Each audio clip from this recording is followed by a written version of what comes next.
Last time she walked out of the mirror house, a stranger in her own reflection. No name, no record, just a face the world swore had never existed. But what if she had existed? What if someone somewhere had gone to great lengths to erase her? Now, the memories she was never meant to have are starting to return. In flashes, in whispers, a voice she doesn't recognize, calling her the original. And the deeper she searches for the truth, the more she realizes this wasn't a disappearance. It was a replacement. Welcome to part 2, the awakening of the original, the secret they tried to erase. For months, investigators believed Alice was a woman lost between lives, a ghost stitched together from fragments of memory. But what they found next suggested she might not be a victim at all. She might be the beginning. The suitcase recovered at the gas station contained one item missed during the first sweep, a small, broken key with a number etched into it, 731B.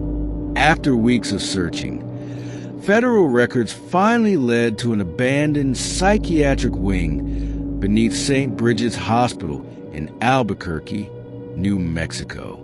A wing sealed shut since 1996, after a chemical fire destroyed the lower level. Only there was no record of any fire. Investigators broke through a corroded metal door. Behind it, a hallway lined with mirrors, and written across each in black paint were words repeated over and over: "Do not wake her." At the end of the hall, a single observation room with an empty bed and a glass panel separating it from a dark chamber beyond. When they powered the emergency generator, the room came to life, revealing a medical console still running, its screen glowing faint green text. Subject 01 active. The discovery sent shockwaves through the investigation. Every previous identity, Alice, Rebecca, Emily, was logged in the system as Subject 02 through 08, but there was no record of Subject 01 ever being decommissioned. Just a single note in the file, faded and almost illegible. The original remains in stasis. Do not attempt retrieval. When they extracted the last fragments of data from the terminal, one file played automatically. A video dated April 6, 1996. The footage showed a woman restrained to a medical chair, calm, whispering something too faint to hear. Her features, eerily identical to Alice's, except older and with one eye clouded white. As the video played, she lifted her head to the camera. "I told you," she said softly. "She's not me." Then the feed cut to black. The discovery forced investigators to question everything. If Alice wasn't the first, and she wasn't the original, then who was? Weeks later, an encrypted file surfaced online. No one knows who uploaded it, but inside were medical scans, birth records, and something darker. A series of recordings labeled only as mirror sessions. Each began the same way, a woman's voice saying, "This is Subject 01, Day 42. I remember her face now." And at the end of the final recording, a male voice, distorted and motionless, responds, "Then it's time to take her place." Investigators began to suspect something terrifying, that each subject wasn't a clone of the previous one, but a replacement. Every new identity built upon the decaying memory of the one before, layer upon layer, until none of them knew who they originally were. And if that's true, then the question isn't who Alice is, but how many of her still exist. 2 days before the official case files were sealed, the lead investigator, Agent Rowe, received a call from an unlisted number. The voice on the other end was calm, almost kind. "You shouldn't have gone to St. Bridget's," she said. "The original doesn't sleep anymore." Then a click, and the call disconnected. The number traced back to a payphone in Denver, Colorado. The same payphone that had been disconnected since 1998. They thought the Mirror House was the end. They thought Project Echo was over. But now, something new is waking up. And for the first time, the person calling herself Alice isn't running anymore. She's looking for them.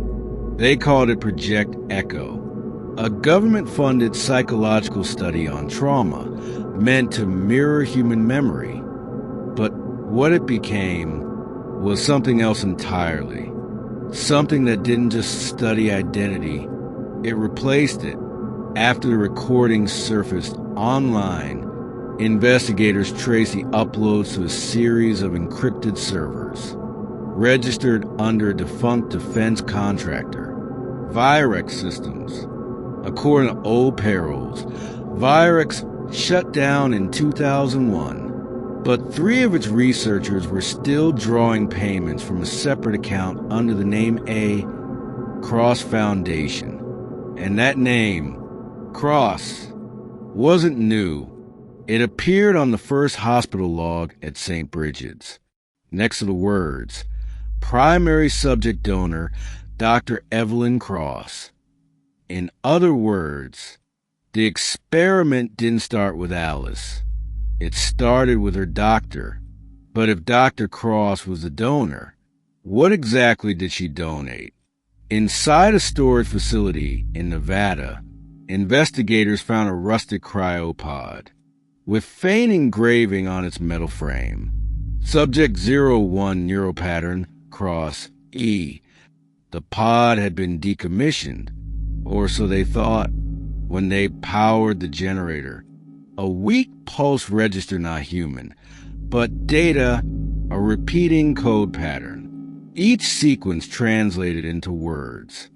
A single phrase, over and over. "She remembers me." It was a map, an invisible trail through networks long abandoned, leading to a dark web server labeled only/return_home. And there, they found what no one expected. Real-time audio logs, recorded days ago. A woman's voice, whispering between pauses of static. "They call me Alice, but I was never her. They built her out of what they took from me. If you find this, don't look for me. She's awake." Forensics confirmed the recordings were genuine and traced them to an abandoned farmhouse on the outskirts of Flagstaff, Arizona. When agents arrived, they found cameras, medical vials, and a wall of photographs showing every missing woman linked to Project Echo. Each face had a name scrawled beneath it, and every name was crossed out, except one, the original. As they moved deeper into the farmhouse, they found a trapdoor leading underground. Inside, a corridor lined with mirrors and humming servers, each displaying looping footage. The same woman, sitting in a chair, staring into the camera, her voice faintly echoed through speakers. "You took everything from me. Now I'll take it back." At 2:37 a.m., the feed went dark. Every monitor across the investigation command center flickered, and then a new video appeared. A woman's face filled the screen, cold, expressionless, yet unmistakably Alice. But her eyes were different now. "You keep calling me Alice," she said softly, "but that's just the name they gave the last one." She looked directly into the camera and whispered, "The original isn't sleeping anymore." Within seconds, servers crashed across 3 agencies. Files related to Project Echo vanished. Erase clean. Only one message remained in the recovered data. Replication complete. Phase 2 integration. If she was telling the truth, then Alice was never just a survivor. She was a system, a living network of memories waiting to overwrite the next host. And if Phase 2 has already begun, then whoever is watching this might already be part of it. She thought finding the truth would set her free. But some truths don't want to be found. The files she uncovered, they weren't just about her. They were about others. People who vanished. People who were replaced. And the one face that keeps appearing in every photograph isn't hers. It's the original's. What if the real question isn't who she is, but what she was created to forget? The conclusion is coming. Part 3. The Erasure. The final truth behind Alice. Subscribe now if you have not already. Turn on the notification bell and prepare yourself. Because in the end, the mirror doesn't just show your reflection, it shows your design.